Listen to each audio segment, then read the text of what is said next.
सार्थ श्री ज्ञानेश्वरी अध्याय 12 भक्तियोग. श्री गणेशाय नमः. श्री सरस्वती नमः. ज्ञानेश्वर महाराजांना ज्या ठिकाणी 12वा अध्याय जो गीतेमधलं संस्कृतमधून प्राकृतमध्ये 12वा अध्याय जेव्हा लिहायला सुरुवात केली तेव्हा आपले बंधू निवर्तीदास गुरु महाराज होते.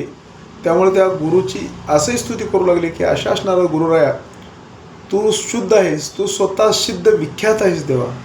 गुरुराया तुझं उदारत्व एवढं आहे, तुझ्या उदाराची सर्वत्र प्रसिद्धी आहे अशा निवर्तीनाथा. त्याप्रमाणे तू अखंड आनंदात वास्तव्य करणार आहेस अशा गुरुराया. तुझी गुरुकृपा दृष्टी माऊली, तुझी कृपा माझ्यावर लाभू दे. गुरु माऊली तुमचा जय जयकार असो. असे ह्या अध्यायामध्ये 12वा अध्याय लिहिता वेळेस ज्ञानेश्वर महाराजांना आपल्या गुरुचं स्तवन करू लागले आणि म्हणू लागले की देवा, ज्या संसारामध्ये माणूस सापडलेला आहे, पण त्या संसारामधल्या माणसाला जर कापडाचं साप चावल्यानंतर ते विष चढते का? त्याला मूर्छना येते का? येणार नाही. पण एखाद्या वेळेस या संसारामध्ये पण त्या माणसाला संशय आला तर विष चढतो म्हणलं. तसे या संसारामधला माणूस विषरूपी सर्पानं पछाडलेला आहे म्हणजे, आणि मला साप चावलं म्हणून त्याला मूर्छना आलेली आहे, पण या भगवान श्रीकृष्णाला शरण नाही गेल्यामुळे झालेला आहे म्हणलं. म्हणून गुरुराया तुझी कृपा दृष्टी जर झाली तर ते संसारामधलं विषरूपी सापानं जे दंश केला आहे ते विष नाहीसे होईल. देवा तुझी कृपादृष्टी पाहिजे. अशा असणारा गुरुराया कृपादृष्टी माझ्यावर कर आणि प्रसन्न व आनंदाने मला असणारं जे अध्याय लिहिण्यासाठी मला असणारं बुद्धी दे. असा असणारं त्या ठिकाणी ज्ञानेश्वर महाराजांना निवर्तीनाथाला प्रार्थना करू लागली. जसं नद्याचं पूर भरून येतो आणि भरून येऊन तो समुद्राला मिळतो आणि जसं असणार त्या ठिकाणी ते समुद्रामध्ये सामावून जाते म्हणलं, तसं हे प्रेमळ गुरुकृपादृष्टी ह्या तुझ्याच गुरुराया योगाने मला अष्टांग योगाच्या सुखाचे सोळे लागलेत. आणि इथपर्यंत मी 11 अध्याय असणार त्या ठिकाणी ह्या ज्ञानेश्वरीचे लिहिलेलं आहे. आता 12वा अध्याय लिहिलेला आहे, लिहायला सुरुवात केला आहे. तेव्हा तुझी कृपा राहू दे. तुझं ज्ञान देईपर्यंत मी लिहिणं शक्य नाही म्हणलं.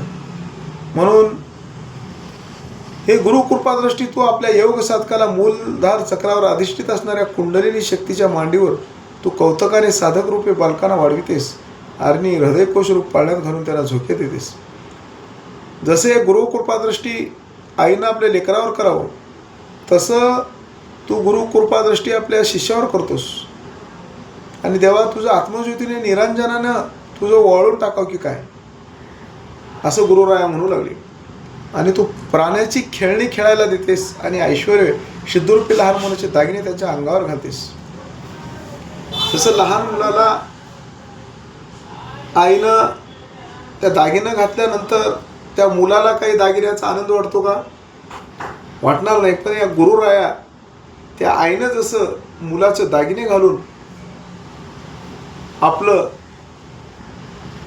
मन असणारं समाधान करून घेते, त्याप्रमाणे तू आमच्या या शिष्यावर जे काही असं असणारं त्या ठिकाणी संकष्ट आलेले आहेत ते सर्व निवारण करून, जसं त्या मुलाला आईची काळजी आहे तशी ह्या गुरुला काळजी शिष्याची, असं ज्ञानेश्वर महाराज म्हणू लागले.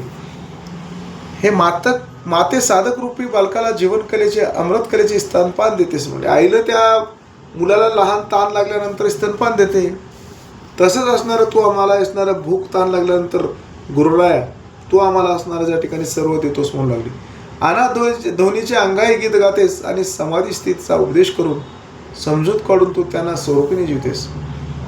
देवा तू साधकांना आईसारखा आहेस म्हणलं आणि साधकाला बोधाने ब्रह्मसाक्षात्कार व योगाने समाप्ती प्राप्त करून देणारे तू आई आहेस म्हणलं. देवा तू गुरु नसून आई आहेस. जसं आईनं लेकराचं मनोकामना पूर्ण करते तसं तू शिष्याची मनोकामना पूर्ण करतेस. म्हणून तुझ्या चरण वसुदेवर सर्व विद्या, तुझ्या चरणावर सर्व विद्या रसपूर्ण असणारं जे त्या ठिकाणी भरून उरलेले आहेत आणि ते वक्तृत्व करण्यासाठी व हे मी ग्रंथ लिहिल्यानंतर हे श्रोत्यांना ऐकल्यानंतर त्याच्यामध्ये गोडी यावं आणि ग्रंथ चांगलं श्रोत्यांना ऐकावं असं असणारं मला असणारं तू मला बुद्धी दे देवा, अशी कृपेची छाया माझ्यावर सोड असं असणाऱ्या ठिकाणी ज्ञानेश्वर महाराजांना गुरुराया निवृत्तीला त्याला बोलू लागले.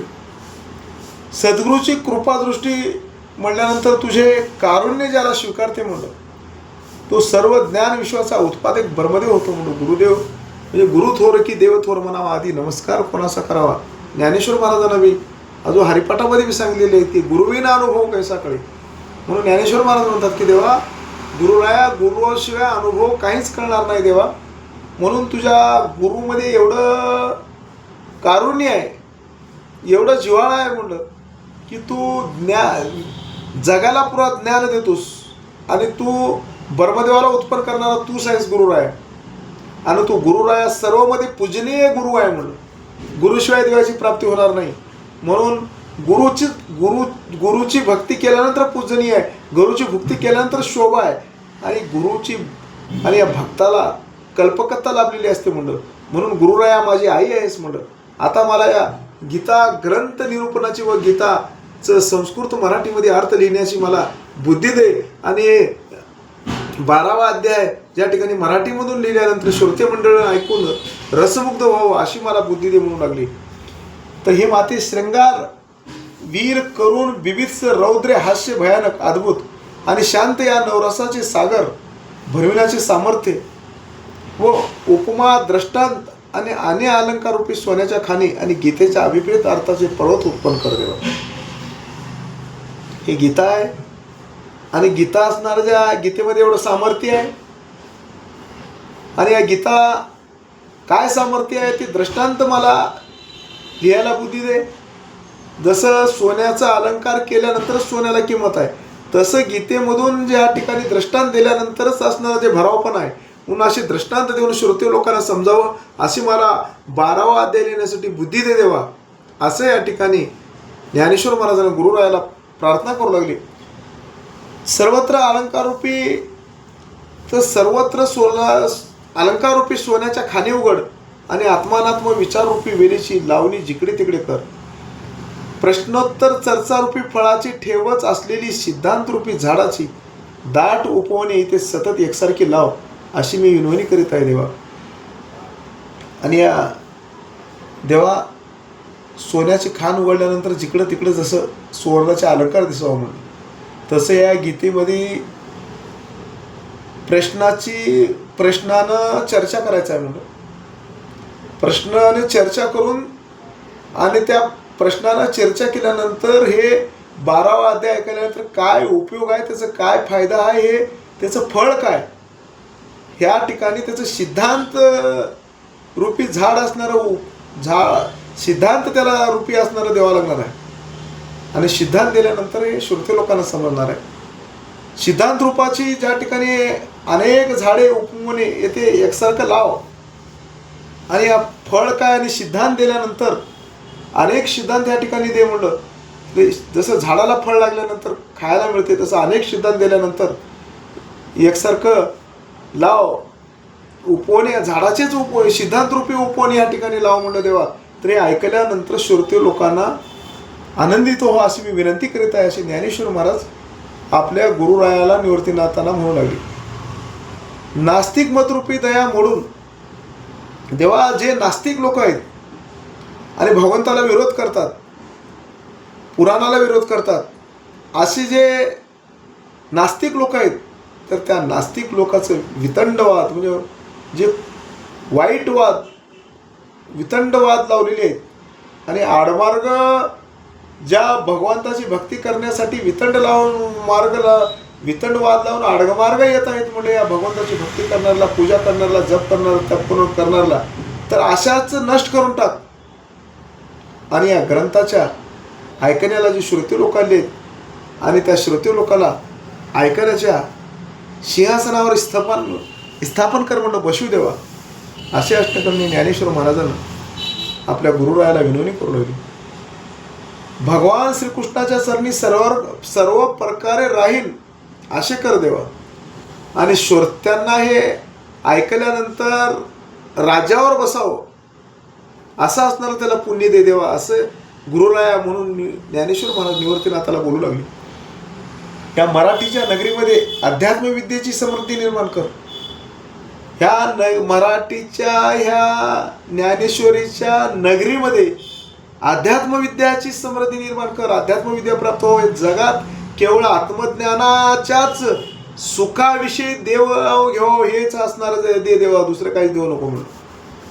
हे गुरुमाऊली गुरुकृपा दृष्टी माते, तू आपल्या प्रेमरूपी पदराने मला निरंतर पांघरून घालशील तर हे सर्व मी आत्ताच निर्माण करीन देवा.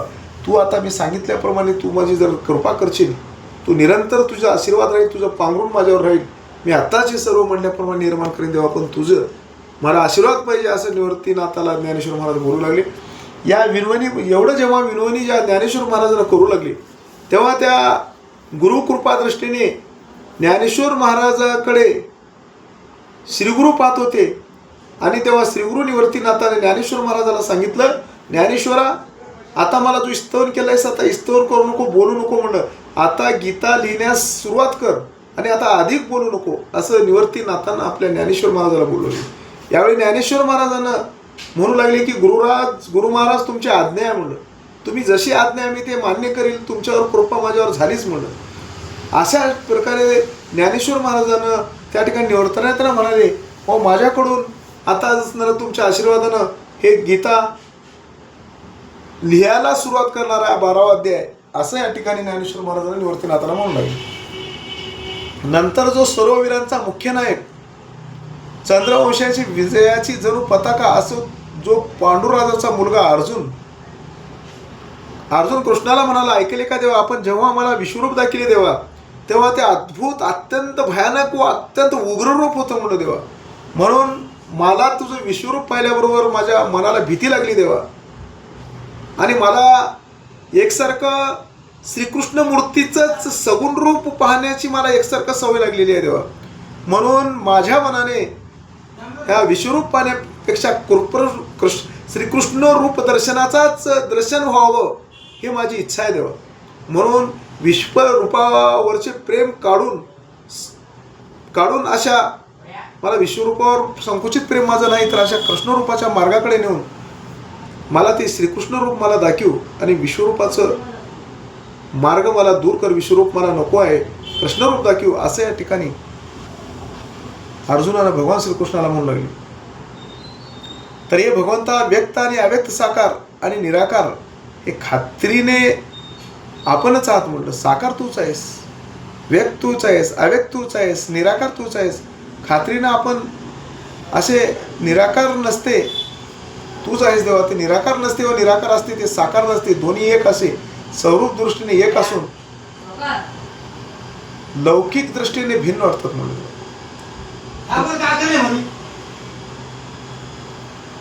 तर ज्या ठिकाणी लौकिक दृष्टीने भिन्न वाटतात तथापि साकार स्वरूपाची प्राप्ती भक्तीने होत असून निराकार स्वरूपाची प्राप्ती ज्ञानमार्गाने होते म्हणलं. जसं भक्तीने लौकिक दृष्टीने भिन्न वाटतात म्हणून तथापि स्वरूपाची प्राप्ती भक्तीने होत असून निराकार स्वरूपाची प्राप्ती ज्ञानमार्गानेच होते. अहो वैकुंठ नायका श्रीकृष्णा, तुझं एकरूप पाहण्यासाठी व मला भक्तियोग व ज्ञानयोग असे दोन मार्ग असून मला ज्ञानयोग उपयोगाचा आहे का भक्तिमार्ग उपयोगाचा आहे, दोन्हीपैकी सगुण साकार आणि अव्यक्त विश्वरूप हे अनुक्रमाने त्या मार्गाचे दोन दारं तयार झाले आहेत. तर देवा त्या दारवंट्याने गेल्या असता या तुझ्या व्यक्ताव्यक्त स्वरूपाच्या ठिकाणी प्रवेश करता येतो. तर तो कोणता भक्तियोग उपयोगाचा आहे का ज्ञानमार्ग उपयोगाचा आहे मला दाखव म्हणलं, सांग म्हणलं. असं अर्जुनानं श्रीकृष्णाला म्हणू लागली. जसं सोन्याचा 100 तोळे सोनं गाळविलेलं आहे आणि त्याचं कस पाहिलेलं आहे, त्याचं टंच पाहिलेलं आहे. आणि ते सोन्याचा 100 तोळ्याचा जे टंच राहतो त्याचं तपासणी केलेलं आहे. तर तेच एक गुंज काढून पुन्हा त्याचं तपासणी केलं आहे. तर 100 तोळ्याचा जे सोन्याचा कस आहे, जो टनचा आहे, तोच एक गुंजाचा सुद्धा टनच तेच असू शकतो म्हणून. तसं असणारं देवा, या जगामध्ये तुम्हीच असणारं ज्याने व्यापक आहोत म्हणलं. तुमच्याशिवाय ह्या जगामध्ये काहीच होणार नाही असं या ठिकाणी अर्जुनानं भगवान श्रीकृष्णाला बोलायला सुरुवात केली म्हणलं. जसं अमृताच्या सागरात अमर करण्याचे सामर्थ्य जसे त्याच्या अमृतामध्ये असते, पण त्या अमृताच्या सागरामध्ये गेल्यानंतर त्याच्यापासून ते चूळ भरून घेतल्यानंतर प्राप्त होते, नाहीतर प्राप्त होणार नाही का? होतेच म्हणलं. पण त्या अमृताची चुळभर का आहे ना तोंडामध्ये घ्यावं लागणार आहे म्हणलं. तसं हे विश्वरूप जरी व्यापक आहे तेव्हा हे विश्वरूप खूप मोठं आहे, पण ते दोन्ही रूपे सारख्याच योग्यतेचे आहेत म्हणलं. म्हणून हे भगवंता अशी एक खरोखर निश्चयात्मक समजूत माझ्या मनात आहेच. परंतु हे श्रीकृष्णा या पुढील एका संशयाच्या निवृत्तीकरता आपणास विचारतो की देवा, तुम्ही जे विश्वरूप मला दाखविले ते त्रैलोक्य सत्य आहे, क्षणभर केलेल्या आकाराचे कौतुक आहे, हे जाणण्याचा माझा प्रयत्न आहे म्हणलं देवा. तरी देवा, तुझ्याकरताची सर्व कर्मे आहेत आणि तूच ज्याचे श्रेष्ठ धाम असून तुझ्या भक्तीशिवाय कोणतंही कर्म, कोणतंही मनोधर्म मी अर्पण केलेलं नाही. म्हणून श्रीकृष्णा याप्रमाणे सर्व प्रकारचे जे भक्त आपल्याला सगुण रूपासच पाहतात आणि सगुण रूप धारण करतात आणि सगुण रूप ध्यानात आणतात. म्हणून मला सगुण रूप दाखव, जे ओंकाराच्या पलीकडे म्हणजे 3 मात्रांनी सांगितलेले विश्व, तेजस, प्रज्ञा आणि विराट, हिरण्यगर्भ, ईश्वर यांच्यापेक्षा पलीकडे असलेले वैखरी वाणीला जे अवाच्य आहे आणि ज्यांच्या अनुमानाने अस्तित्व सिद्ध करण्याकरता कोणत्याही हेतूशी ज्याचा संबंध नाही, जे उपमानाने सांगण्याकरता कोणत्याही वस्तूशी साम्य नाही, असे जे तत्व आहे महाराज, त्या अविनाशी इंद्रियांना विषय न होणारे, कशासारखे असे दाखविता न येणारे, देश परिच्छेद रहित ब्रह्माचे ते ब्रह्म मी अशा अभेद भावाने जे ज्ञानी चिंतन करतात म्हणलं. अहो श्रीकृष्णा, निर्गुणाची उपासना करणारे योगी आणि सगुणाची उपासना करणारे भक्त या उभयंतामध्ये कोणती वस्तूचा योग जाणला ते सांग म्हणलं.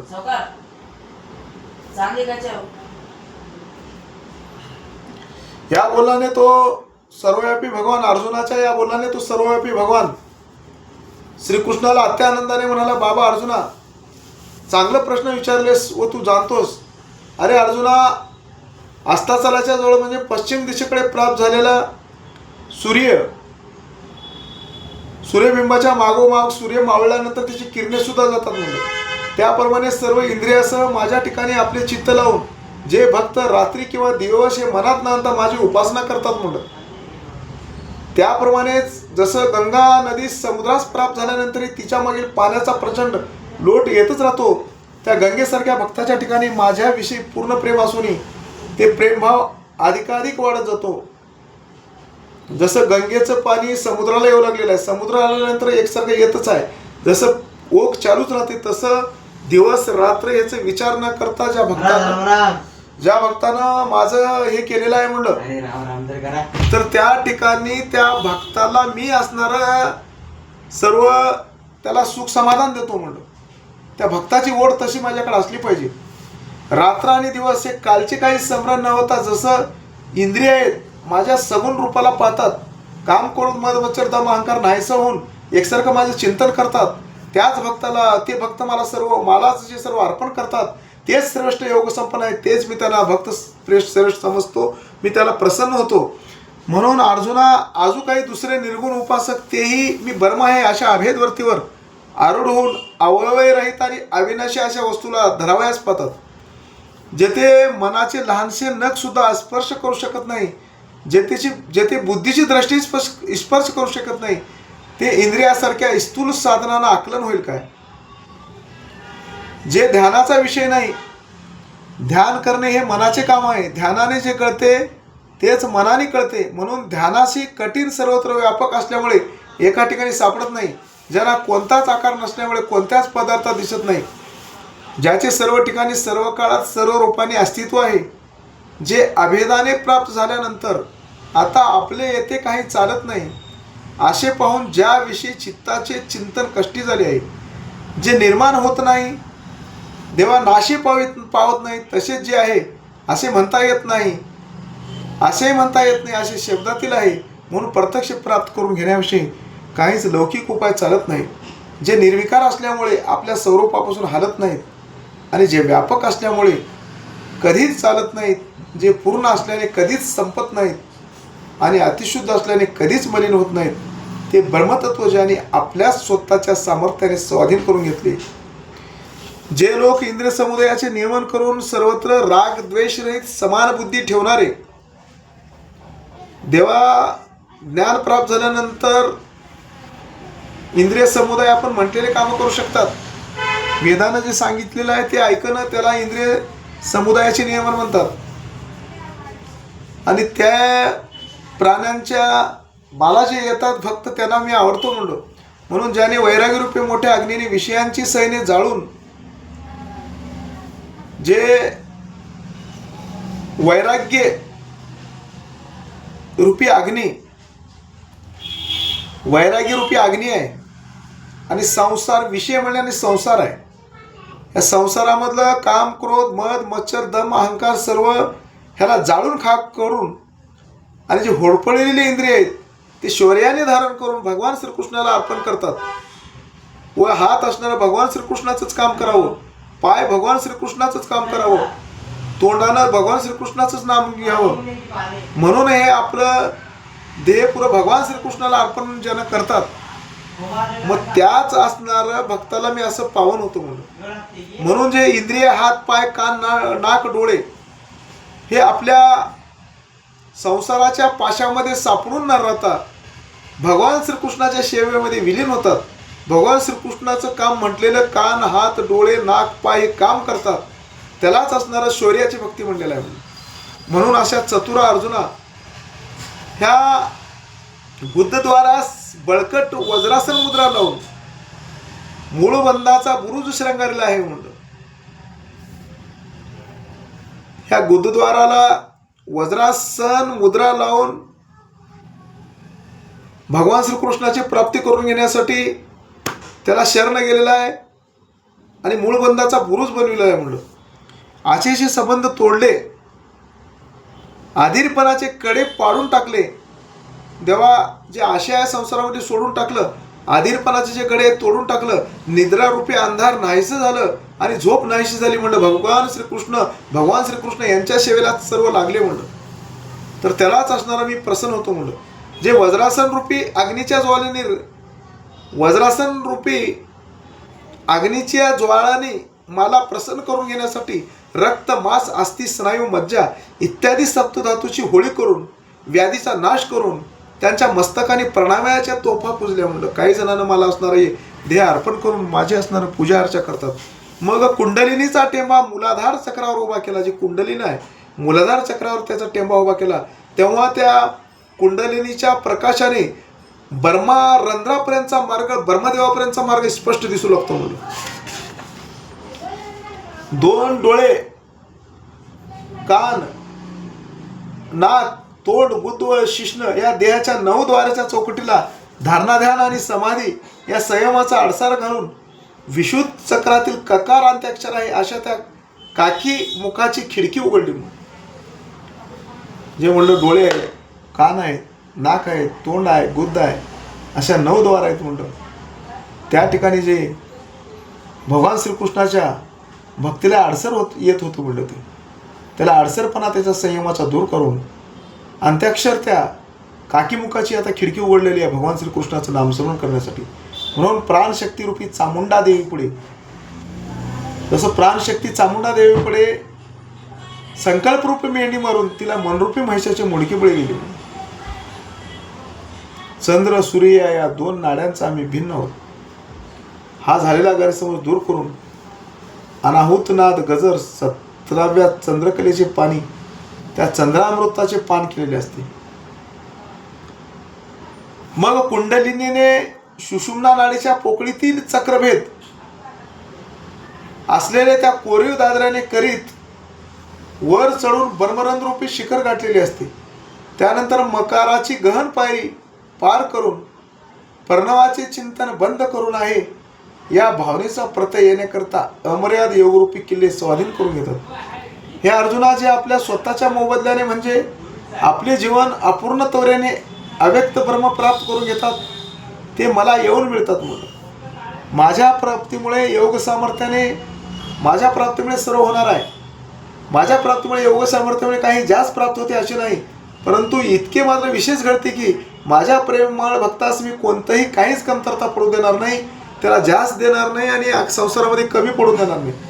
ज्या योगाच्या सगुण भक्ती वाचून जो भक्त निराधार निराकार असणारा जे दुसरं कोणतंच मानणार नाही, सर्व प्राण्याचे कल्याण परब्रह्माची प्राप्ती व्हावी म्हणून माझ्या ठिकाणी आसक्ती वाढवलेली आहे, माझीच पूजा केलं आहे, माझंच नामस्मरण केलं आहे आणि मलाच सर्व कामं अर्पण केलं आहे, त्या भक्ताला मी प्रसन्न होतो. त्यांच्या योगमार्गात ज्या इंद्रादिकाची पदे वाटमारी करतात आणि पार्थिव ऐश्वर्य व सिद्धी यांच्या जोड्यात त्यांना अडविण्यासाठी उभ्या राहतात. म्हणून ज्या पुण्य जास्त झाल्यानंतर इंद्रादिकाची पदे वाटणी करण्यासाठी व ऐश्वर्य सिद्धी मिळवण्यासाठी त्यांना जोड्या उभ्या राहतात. म्हणून काम क्रोधाचे अनेक उपद्रव उत्पन्न होऊन योग्यांना ब्रह्मप्राप्तीसाठी शरीर झुंजावे लागते. म्हणून काम क्रोध मद मच्छर दम अहंकार यांना टाकून देण्यासाठी व ब्रह्मप्राप्ती करून देण्यासाठी शरीर झुंजावा लागावा लागतो आणि भगवान श्रीकृष्णाचा संघर्ष करावा लागतो प्रसन्न होण्यासाठी. काम क्रोध मद मच्छर दम अहंकार हे सर्व नाहीशा झाल्यानंतर एवढं ह्या शरीरानं संघर्ष केल्यानंतर ब्रह्मप्राप्ती होते म्हणलं, असं अर्जुनानं म्हणलं. जसं तहान लागल्यानंतर तहानच प्यावी लागते, भूक लागल्यानंतर भूकच खावी लागते. रात्रंदिवस हातांच्या वावराने निराकाराच्या प्राप्तीसाठी वाराच मोजावा लागतो, अशी त्याची स्थिती असते. अर्जुना, येथील निजणे म्हणजे जागृतीचे प्रेम करणे म्हणजे निग्रहाचे आणि तेथील मैत्री म्हणजे निर्मनुष्य परिसरातील वृक्षाबरोबर व्यवहार करणे होय. म्हणून ज्या ठिकाणी अर्जुना येथील निजणे म्हणजे जागृतीचे प्रेम करणे आहे म्हणून, निग्रहाचे आणि येथील मैत्री म्हणजे निर्मनुष्य परिसरातील वृक्षाबरोबर व्यवहार करणार आहे.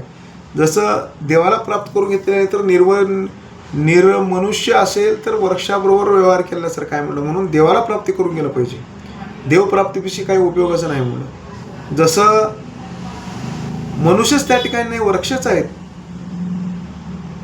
आणि त्या मनुष्याला वृक्षाबरोबरच व्यवहार करावा लागतो.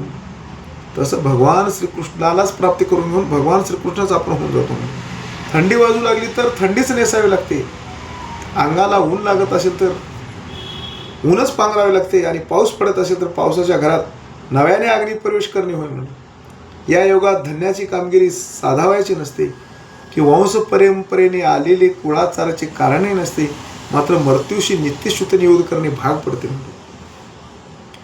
अर्जुना, योगाच्या मार्गाने जे माझ्याकडे येतात त्यांच्या वाट्याला दुःखाचाच भाग आहे असे मला वाटते. म्हणलं कारण पहा की दात पडलेल्या माणसाला लोखंडाचे चणे खाता येतात का? खाता येणार नाही. प्रसंग पडला तर त्याचे पोट भरणे तर तिकडेच गेले, पण त्याला मरण संभवतो म्हणलं, कारण दात नसेल तर त्याला जेवता येणार नाही. हे बरोबर समजते की नाही म्हणलं. म्हणून आपल्याला हात पाय नसतील तर समुद्रामध्ये पोहून जाणं शक्य आहे का? शक्य नाही म्हणलं. समुद्रामध्ये पोहून जाण्यासाठी हात पाय पाहिजे, किंवा पायानंच डायरेक्ट आकाशापर्यंत चालणं शक्य आहे का? पायानं आकाशापर्यंत चालता येत नाही म्हणून. किंवा अर्जुना, अंगात काटे न शिरताय काट्याचं कुंपण आहे, ते काट्याचं कुंपण पुढे ओलांडून जायचं आहे आणि त्या काट्याच्या कुंपणावर जर उडी मारलो तर काटा एकही न मोडता त्या काट्याच्या कुंपणाच्या पलीकडे जाता येते का? जाता येणार नाही, कारण एकतरी काटा मोडणारच म्हणून.